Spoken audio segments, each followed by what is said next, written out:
زیبا۔ اس وقت کی بات ہے جبکہ سلطنت مغلیہ کا خورشید اقبال ڈوب چکا تھا اور سرحد سے لے کر مدراس کے ساحل تک سارا کشور ہند انگریزی اقتدار کے زیر نگی تھا۔ لکھنؤ میں ایک انگریز کمشنر بحال کیا گیا چونکہ اس وقت کی دفتری زبان فارسی تھی، اس لیے کمشنر کو فارسی زبان سیکھنے کی شدت سے ضرورت محسوس ہوئی اور اس کے لیے لکھنؤ کے مشہور فارسی داں ملا سراج الدین کی خدمات حاصل کر لی گئیں۔ ملا جی روزانہ شام کو 4 بجے انگریز کمشنر کو ٹیوشن پڑھانے آتے تھے۔ موصوف عصر اور مغرب کی نماز کمشنر صاحب کی کوٹھی ہی پر ادا کرتے تھے۔ کمشنر کی ایک نوجوان لڑکی تھی، ہزاروں لالا رخو اور زہرہ جمالوں کی کہانیاں اس کی ایک ایک ادا میں سمٹ آئی تھیں۔ سرشار آنکھوں سے شراب کے پیمانے جھلکتے، مہتاب کی طرح درخشاں پیشانی ہر وقت موج نور میں غرق رہتی، چلتی تو فتنہ حشر جگاتی، باتیں کرتی تو پھول جھڑتے۔ جمال و رعنائی اور حسن و دلکشی کا وہ ایک مجسمہ تھی کہ مغربی تہذیب کے گھرانے میں وہ ہر وقت پردے میں رہتی تھی۔ ایک تو ماں باپ کی اکلوتی بیٹی، اس پر مزاج میں نفاست، طبیعت میں لطافت اور ناز و نعمت کی زندگی سارے خاندان کی راج دلاری بن گئی تھی۔ سیرت خصلت کے اعتبار سے بھی وہ نہایت پاک طینیت، نیک سرشت اور شریف الطبع لڑکی تھی۔ شرم و حیا، علم و ہنر، ذہانت و دانائی اور متانت و سنجیدگی میں دور دور اس کا کہیں جواب نہ تھا۔ سارا قبیلہ اس کے حسن اخلاق سے مسخر تھا۔ غیرت فطری ہی کا نتیجہ تھا کہ والدین کے اصرار کے باوجود کبھی وہ گرجا گھر نہیں جاتی تھی۔ سن شعور میں قدم رکھتے ہی اس نے باہر کی درسگاہ سے اپنا سلسلہ تعلیم منقطع کر لیا تھا اور اب گھر پر ہی شریف معلمات کے ذریعہ اس کی تعلیم کا بندوبست کر دیا گیا تھا۔ علوم و فنون کی مختلف شاخوں میں مہارت رکھنے والی معلمات اپنے وقت پر آتی تھیں اور سبق دے کر چلی جاتی تھیں۔ تدریس کا یہ سلسلہ صبح 8 بجے سے شام کے 4 بجے تک جاری رہتا تھا۔ ملا جی کو آئے ہوئے کئی مہینے گزر چکے تھے۔ کمشنر صاحب فارسی کی ابتدائی کتابیں ختم کر چکے تھے اور اب حضرت سعدی کی گلستہ چل رہی تھی۔ کہتے ہیں کہ ملا جی بہت خوش الحان قاری بھی تھے۔ جب مغرب کی نماز میں وہ جہر سے قرآن پڑھتے تو کمشنر صاحب کی پوری کوٹھی عالم قدس کے نغموں سے گونج اٹھتی تھی۔ ایک دن کمشنر صاحب کی صاحبزادی ٹھیک مغرب کے وقت اس کمرے کے قریب سے گزری جہاں ملا جی نماز پڑھ رہے تھے۔ قرآن کی آواز سن کر اس کے قدم اچانک رک گئے۔ چند ہی لمحے کے بعد دروازے کے قریب آ کر کھڑی ہو گئی۔ قرآن کے سحر حلال سے دل کے گھائل ہونے میں ذرا بھی دیر نہ لگی۔ آنے واحد میں ایک طیب و طاہر روح تجلیات قرآنی کی بارش میں شرابور ہو گئی۔ زندگی میں پہلی بار اس نغمہ حیات سے اس کے کان آشنا ہوئے تھے۔ ایک نامعلوم کیف سے وہ بے خود ہو گئی۔ عالم اشتیاق میں پھر وہ آگے بڑھی اور پردے کی اوٹ سے ملا جی کو ایک نظر دیکھا۔ نماز کی حیت عبادت دیکھ کر وہ حیرت میں ڈوب گئی۔ ہاتھ باندھ کر ساکت و مؤدب کھڑا رہنا، پھر سرنگو ہو جانا اور اس کے بعد ماتھا ٹیکنا، عجز و نیاز کی یادائیں اس کی آنکھوں کے لیے کسی اجنبی سے کم نہیں تھی۔ اب سے پہلے اس کی آنکھوں نے یہ روح پرور مناظر کبھی نہیں دیکھے تھے۔ جب تک ملا جی نماز پڑھتے رہے وہ تصویر حیرت بنی دیکھتی رہی۔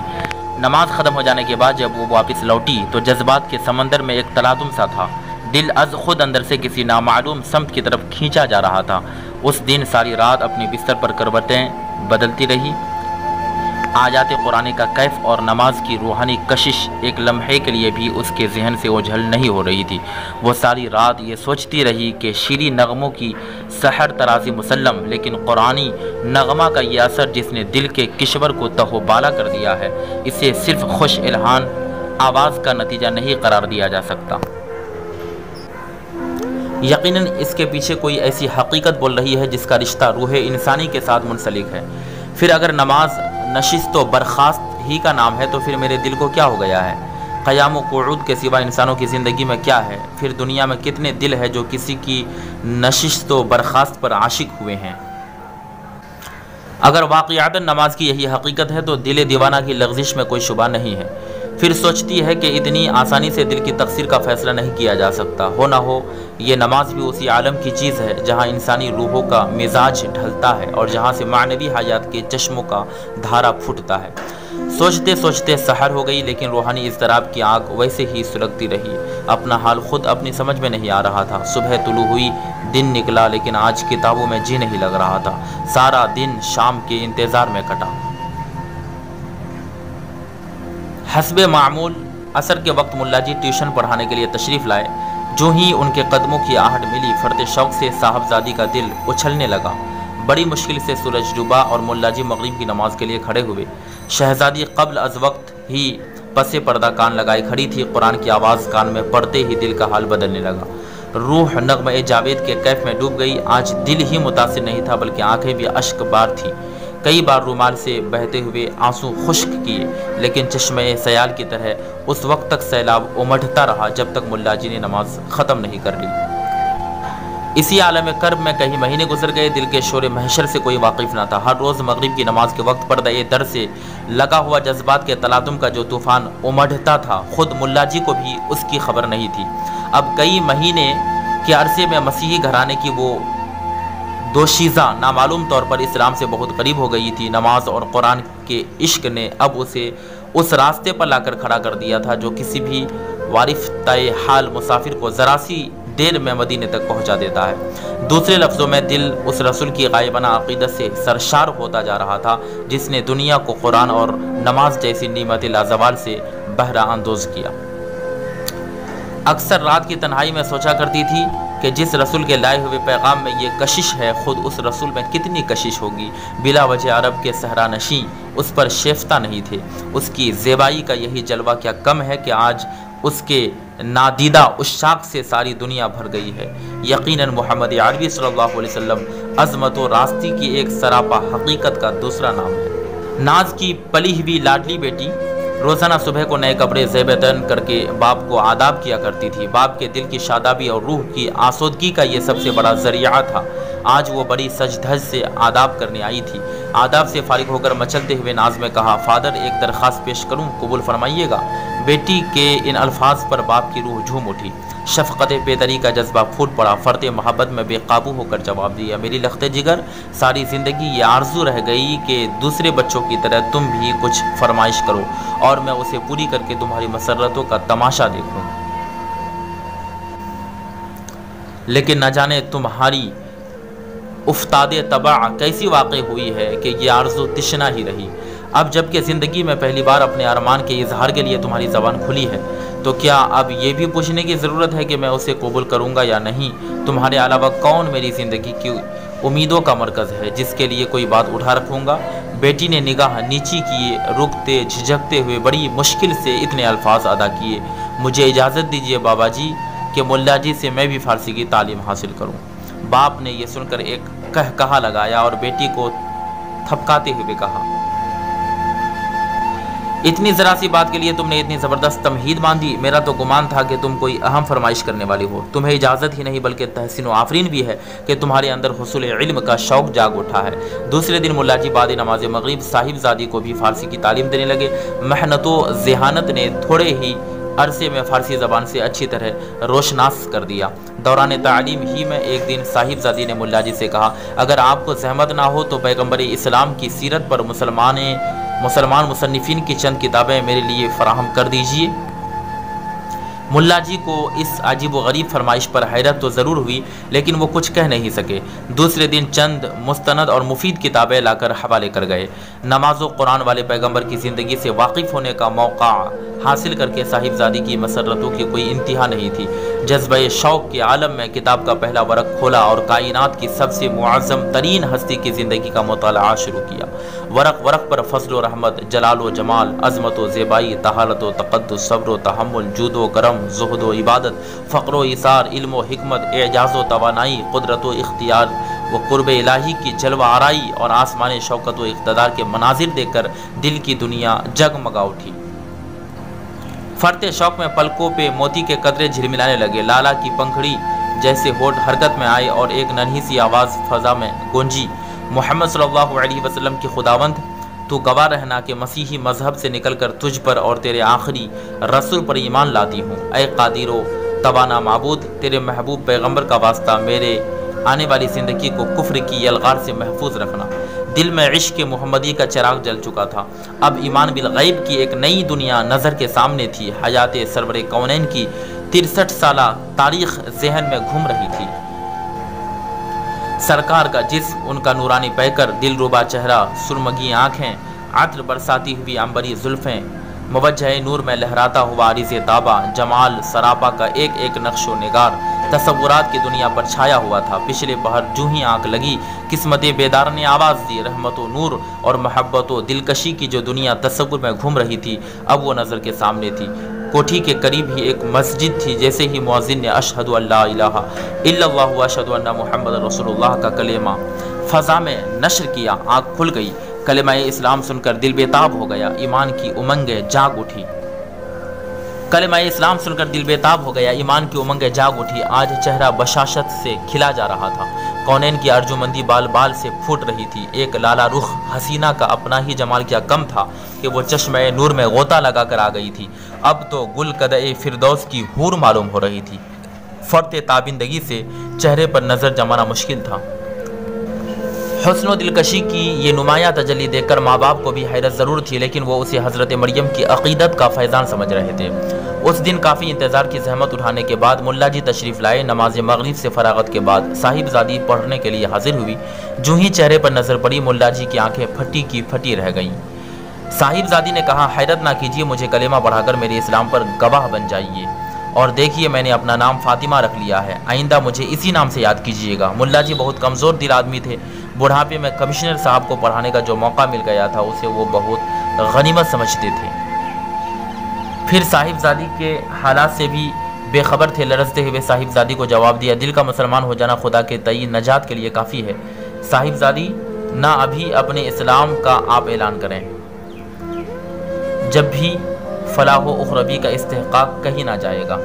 مجھے اندیشہ ہے کہ میں آپ کو کلمہ پڑھا کر اسلام میں داخل کر لوں اور اس کی اطلاع کمشنر صاحب کو ہو گئی تو ہم پر بھی وبال آئے گا اور آپ کی زندگی بھی خطرے میں پڑ جائے گی۔ صاحب زادی ملا جی کی کمزوریوں سے واقف تھی، یہ جواب سن کر خاموش ہو گئی۔ فارسی کی تعلیم ختم ہو جانے کے بعد فاطمہ نے قرآن مجید کی تعلیم کا سلسلہ شروع کیا۔ ملا جی کی آمد و رفت کا سلسلہ وہ منقطع نہیں کرنا چاہتی تھی۔ اسے توقع تھی کہ مستقبل کی کوئی ضرورت بھی ان سے متعلق ہو سکتی ہے۔ اب فاطمہ گھر والوں کی نظروں سے چھپ چھپا کر نماز بھی پڑھنے لگی تھی، صبح کے وقت قرآن کی تلاوت بھی کیا کرتی تھی۔ چونکہ اس کے کمرے میں ابتدا ہی سے کسی کو داخل ہونے کی اجازت نہیں تھی، اس لیے اس کی زندگی کا اکثر حصہ صیغۂ راز میں تھا۔ دل کے خاموش انقلاب کی گو والدین کو خبر نہیں تھی، لیکن باطن کی تطہیر اور روحانی تقدیس کا اثر نامعلوم طور پر اس کے گرد و پیش میں نمایاں تھا۔ خاندان کے دلوں میں صرف اس کی محبت و شفقت ہی کا نہیں، توقیر و احترام کا جذبہ بھی پیدا ہو گیا تھا۔ اس کی شخصیت کا اثر بغیر کسی ظاہری سبب کے لوگوں کے تحت الشعور پر چھاتا جا رہا تھا۔ وہ رات کی تنہائی میں اپنی خوابگاہ کے اندر کیا کرتی تھی اس کی خبر کسی کو بھی نہ تھی، لیکن ملا جی کے ذریعے صرف اتنا معلوم ہو سکا تھا کہ وہ اپنی زندگی کو سرور کونین کی زندگی کے سانچے میں ڈھالنے کا بہت زیادہ اہتمام کرتی تھی۔ سب کے سو جانے کے بعد وہ اپنا کمرہ اندر سے بند کر کے عشاء کی نماز پڑھتی، اس کے بعد سو جاتی، پھر تہجد کے لیے اٹھتی اور تادم سحر گریہ و مناجات، تسبیح و تحلیل اور درود و سلام میں مشغول رہتی۔ اس کے دل کا آئینہ اتنا شفاف ہو گیا تھا کہ عالم غیب کے انوار و اسرار کا وہ کھلی آنکھوں سے تماشا دیکھا کرتی تھی۔ اب آہستہ آہستہ اس کی زندگی کا رشتہ دوسرے مشاغل سے ٹوٹتا جا رہا تھا۔ گھنٹوں وہ کھوئی کھوئی سی رہنے لگی۔ اس کی روح کی لطافت اتنی بڑھ گئی تھی کہ کئی دن بغیر کسی ذوف و نقاہت کے وہ روزے میں گزار دیتی تھی۔ ایک دن ملا جی جب شام کے وقت پڑھانے آئے تو انہیں معلوم ہوا کہ صاحب زادی آج کچھ علیل ہے، اس لیے وہ نہیں پڑھے گی۔ جو ہی واپس جانا چاہتے تھے کہ آیا نے اطلاع دی، صاحب زادی اپنے حجرہ خاص میں آپ کو بلا رہی ہے۔ ملا جی ہمت کر کے کمرے کے اندر داخل ہوئے، دیکھا تو فاطمہ بستر پر دراز تھی۔ قدم کی آہٹ پاتے ہی اٹھ کر بیٹھ گئی اور نہایت سرگوشی کے ساتھ ملا جی سے کہا، آپ کے احسانات سے میری گردن ہمیشہ بوجھل رہے گی کہ آپ کی وجہ سے مجھے ایمان نصیب ہوا اور حبیب خدا کی دولت عشق سے میری زندگی کیف و سرور کے ایک نئے عالم میں داخل ہوئی۔ اب میں روحانی قرب کی اس منزل میں ہوں جہاں ایک لمحہ کے لیے بھی میرے سرکار آنکھوں سے اوجھل نہیں ہوتے۔ آثار و قرائن شہادت دے رہے ہیں کہ اب میں حیات کے آخری لمحے سے گزر رہی ہوں۔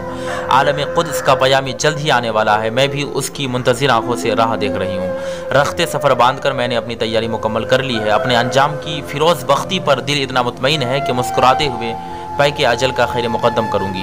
صرف ایک آرزو ہے جس کے لیے میں نے آپ کو اس وقت زحمت دی ہے، اگر بعد مرگ میری وصیت پوری کرنے کا اگر آپ یقین دلائیں تو عرض کروں اتنا کہتے کہتے اس کی چمکتی ہوئی آنکھیں آنسوؤں سے بھر گئیں۔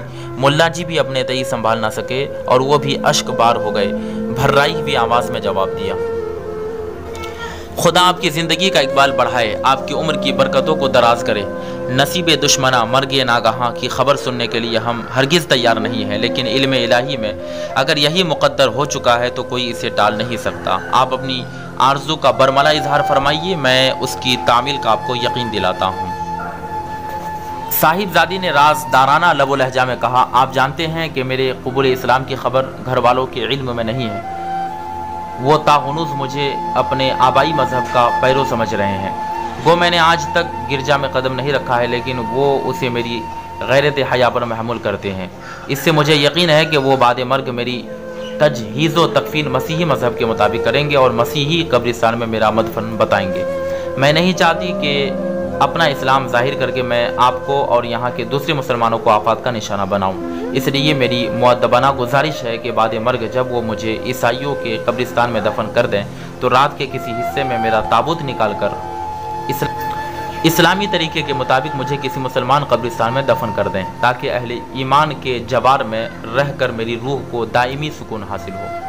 ملا جی نے برستی ہوئی آنکھوں سے وصیت کی تعمیل کا یقین دلایا۔ فاطمہ نے آخری سلام کرتے ہوئے کہا کہ اب قیامت ہی کے دن فاتح محشر کے لواء الحمد کے نیچے ہماری آپ کی ملاقات ہوگی۔ یہ کہتے ہوئے ملا جی کو رخصت کیا۔ صبح کے وقت سارے شہر میں کوہرام مچا ہوا تھا کہ کمشنر صاحب کی لاڈلی بیٹی کی وفات کی خبر بجلی کی طرح ہر طرف پھیل گئی تھی۔ اقارب و احباب اور غم گساروں کے ہجوم سے کوٹھی میں تل رکھنے کی جگہ باقی نہیں تھی۔ اس اچانک حادثہ سے سارے خاندان پر غم کے بادل چھا گئے تھے۔ ماں باپ کی حالت نہایت قابل رحم تھی، شدت علم سے وہ پاگل ہو گئے تھے۔ اکلوتی بیٹی کی مرگ ناگہاں ان کے لیے قیامت سے کم نہیں تھی۔ ماتم و فغا کے شور میں دوپہر کے وقت جنازہ اٹھا۔ عیسائی مذہب کے رسوم کے مطابق لاش ایک تابوت میں بند کر دی گئی تھی۔ جنازہ کے ساتھ ساتھ ملا جی بادیدہ پورنم چل رہے تھے۔ عیسائی قبرستان میں پہنچ کر تابوت کو ایک پختہ قبر میں اتارا گیا اور اوپر سنگ مرمر کی سیل رکھ کر قبرستان کا کھلا ہوا حصہ بند کر دیا گیا۔ دفن کی آخری رسم ادا ہو جانے کے بعد لوگ قبرستان سے واپس لوٹ گئے۔ ملا جی اپنے ذہن میں قبر کا نشان اچھی طرح محفوظ کر کے سب کے بعد واپس ہوئے۔ سیدھے کمشنر صاحب کی کوٹھی پر پہنچے اور ڈبڈبائی ہوئی آنکھوں کے ساتھ کلمہ تعزیت کہہ کر گھر واپس چلے آئے۔ آج انہیں پوری رازداری کے ساتھ ایک اہم فرض انجام دینا تھا۔ اقدام اتنا سنگین تھا کہ ہر قدم پر خطرات کے اندیشے راہ میں حائل تھے۔ رات کی تنہائی میں لوگوں کی نظر سے بچ کر عیسائی قبرستان سے کسی لاش کو منتقل کرنا اتنا آسان کام نہیں تھا۔ حالات کی نزاکت سوچ کر ملا جی کانپ اٹھے، لیکن ایک مرنے والی سے کیے ہوئے وعدے کی تکمیل بھی ضروری تھی۔ اسلام کا رشتہ اخلاص بھی اس امر کا مقتضی تھا کہ جیسے بھی ہو اس فرض کو انجام دیا جائے۔ ملا جی کا ضمیر اندر سے جاگ اٹھا تھا۔ آخر بسم اللہ پڑھ کر انہوں نے اس مہم کا آغاز کر ہی دیا۔ اپنے چند قابل اعتماد دوستوں کو گھر لے گئے اور شروع سے آخر تک ان سے سارا ماجرا بیان کیا۔ واقعہ سن کر لوگوں کی آنکھوں میں آنسو امڈ آئے۔ انہوں نے کفِ افسوس ملتے ہوئے ملا جی سے کہا، صد حیف کہ اسی شہر میں اسلام کی فتح و صداقت کا اتنا عظیم و شان واقعہ رونما ہوا اور آپ نے کانوں کان کسی کو خبر نہ ہونے دی۔ خیر جو ہونا تھا وہ ہو گیا۔ اب جس طرح بھی ہو آج ہی شب وعدے کی تکمیل ضروری ہے، یعنی کہ آج ہی رات وعدے کی تکمیل ضروری ہے۔ ٹھیک اسی وقت جب کہ رات آدھی سے زیادہ گزر چکی تھی، ہر طرف سے خاموشی کا سناٹا طاری تھا۔ ملا جی کے علاوہ 4 آدمی عیسائیوں کے قبرستان میں داخل ہوئے۔ یہ اقدام انتہائی خطرناک تھا، لیکن اسلامی ہمدردی کے جوش میں خطرے کا قطعاً کوئی احساس نہیں ہو رہا تھا۔ ملا جی کی رہنمائی میں 4 آدمی قبر تک پہنچے، سنگ مرمر کی سیل ہٹائی اور قبر میں اتر کر تابوت کو باہر نکالا۔ جو ہی لاش نکالنے کے لیے تابوت کا تختہ کھولا، ملا جی کے منہ سے چیخ نکل گئی۔ لوگ حیرت سے ان کا منہ تکنے لگے۔ بڑی مشکل سے حواس پر قابو پانے کے بعد لوگوں کو بتایا کہ لاش بدل گئی ہے، ہم لوگوں نے غلطی سے دوسری قبر کا تابوت نکال لیا ہے، یہ لاش کسی اور کی ہے۔ لیکن ملا جی نے پھر دوبارہ جو غور سے دیکھا تو قبر کا نشان وہی تھا جس سے دن کے وقت دیکھ گئے تھے۔ قبر کا نیاپن بھی بتا رہا تھا کہ یہ بالکل تازہ قبر ہے۔ اب یہ گتھی کسی سے نہیں سلجھ رہی تھی کہ کمشنر صاحب کی بیٹی کے تابوت میں دوسرے کی لاش کیسے آ گئی۔ اور خود اس کی لاش کہاں چلی گئی۔ صورتحال کی تفتیش کے لیے چاروں آدمی لاش کی طرف بڑھے اور جھک کر دیکھ ہی رہے تھے کہ ان میں سے ایک شخص بے ساختہ چیخ پڑا، یہ لاش تو بارہ بنکی کے مرزا جی کی ہے، میں انہیں اچھی طرح جانتا ہوں۔ اس واقعہ سے ان لوگوں پر دل ہلا دینے والی ایک عجیب قسم کی ہیبت طاری ہو گئی، دہشت سے کانپنے لگے اور فوراً ہی تابوت کا منہ بند کر کے اسے قبر میں اتارا اور اوپر سے سنگ مرمر کی سل رکھ کر تیز تیز قدموں سے باہر نکل گئے۔ گھر پہنچ کر دیر تک سب پر سکتہ طاری رہا۔ کئی گھنٹے کے بعد جب حواس بجا ہوئے تو ملا جی نے کہا کہ عالم برزخ کے یہ تصرفات ہماری سمجھ سے بالاتر ہیں۔ مشیت الہی کے راز کو سمجھنا اپنے بس کی بات نہیں ہے، لیکن اتنی بات ضرور سمجھ میں آتی ہے کہ جب کمشنر صاحب کی بیٹی کی قبر میں بارہ بنکی کے مرزا جی کی لاش ہے تو یقیناً مرزا جی کی قبر میں کمشنر کی بیٹی کی لاش ہوگی۔ لوگوں نے کہا یہ بات قرین قیاس ضرور ہے، لیکن بہتر ہوتا کہ حقیقت کا سراغ لگانے کے لیے ہم لوگ بارہ بنکی چلے اور مرزا جی کی قبر کھود کر دیکھ لیں۔ یہ بات طے کر کے سب لوگ اپنے اپنے گھروں کی طرف لوٹ گئے۔ بستر پر پہنچنے کے بعد ہر شخص کے ذہن میں یہی عجیب و غریب واقعہ گھوم رہا تھا۔ دوسرے دن ملا جی اپنے چاروں ساتھیوں کے ہمراہ بارہ بنکی پہنچ گئے۔ سیدھے مرزا جی کی کوٹھی کا رخ کیا۔ دروازے پر آدمیوں کا ہجوم لگا ہوا تھا۔ دریافت کرنے پر پتہ چلا کہ پرسوں مرزا جی کا انتقال ہو گیا ہے، آج ان کا تیجا ہے۔ اظہار افسوس اور رسم تعزیت ادا کرنے کے بعد یہ لوگ بھی اصال ثواب کے مجلس میں شریک ہو گئے۔ فارغ ہونے کے بعد خواہش ظاہر کی کہ ہمیں قبر تک پہنچا دیا جائے تاکہ ان کی قبر پر فاتحہ پڑھ کر کم از کم حق کے دوستی تو ادا کر دیں۔